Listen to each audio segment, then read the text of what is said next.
বাহ বাহ বাহ বাহ বাহ বাহ বাহ বাহ। আজকে মেরিনার লাগিয়ে আমি মিষ্টি খাইয়া আসি বন্যার বিয়ে উপলক্ষে, তাই মিষ্টি খাবার এসে বন্যারে। হাই গাইজ, আজকে আমরা এসেছিলাম জলাবাসা বাজারে একটা দরকারি কাজে। কাজটা খুব ভালোভাবে শেষ হয়েছে, তাই ভাবলাম একটু মিষ্টি মুখ করি, একটু আড্ডা দেই। তাই আমরা চলে এসেছি জলাবাসার নতুন একটি মিষ্টির দোকানে। দোকানটির নাম ছিল অঞ্জলি মিষ্টান্ন ভান্ডার। কাজের পর যদি বন্ধুদের সঙ্গে একটু আড্ডা আর ভালো কিছু খাওয়া যায়, তাহলে মুডটা তো একদম ভালো হয়ে যায়। আর এই দোকানে এসে তো অনেক ভালো লাগছে। এখানে পেয়ে যাবেন একদম ফ্রেশ এবং খাঁটি উপকরণে তৈরি অনেক সুস্বাদু মিষ্টি। মিষ্টিগুলি দেখেই চোখ আটকে গেল।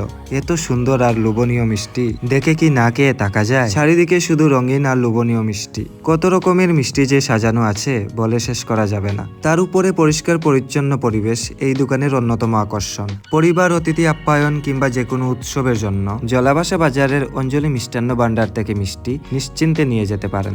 এছাড়াও এখানে পেয়ে যাবেন মিষ্টি দই এবং টক দই। তারপর আমরা বেশ কিছু মিষ্টি অর্ডার দিলাম খেয়ে দেখার জন্য। প্রতিটি মিষ্টি এত সুন্দর করে সাজিয়ে রাখা হয়েছে যে কোনটা ছেড়ে কোনটা খাবো এটাই বুঝতে পারছিলাম না।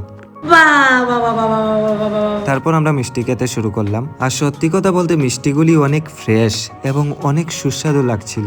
সবগুলি মিষ্টির স্বাদই অসাধারণ ছিল। আমাদের তো অনেক ভালো লাগলো এই দোকানের মিষ্টি। আপনারাও যদি কখনো জলবাসা বাজারে আসেন, তাহলে অবশ্যই এই দোকান থেকে মিষ্টি খেয়ে যাবেন এবং বাড়িতে অতিথি আপ্যায়ন কিংবা যে কোনো অনুষ্ঠানের জন্য নিশ্চিন্তে এই দোকান থেকে মিষ্টি নিয়ে যাবেন। দোকানের নাম মনে রাখবেন, অঞ্জলি মিষ্টান্ন ভান্ডার, জলাবাসা বাজার মোটর স্ট্যান্ডের ঠিক অপোজিট সাইডে। তো আজকের এই ব্লগটা এখানেই শেষ করছি। তোমাদের সাথে দেখা হবে পরের ব্লগে। বাই।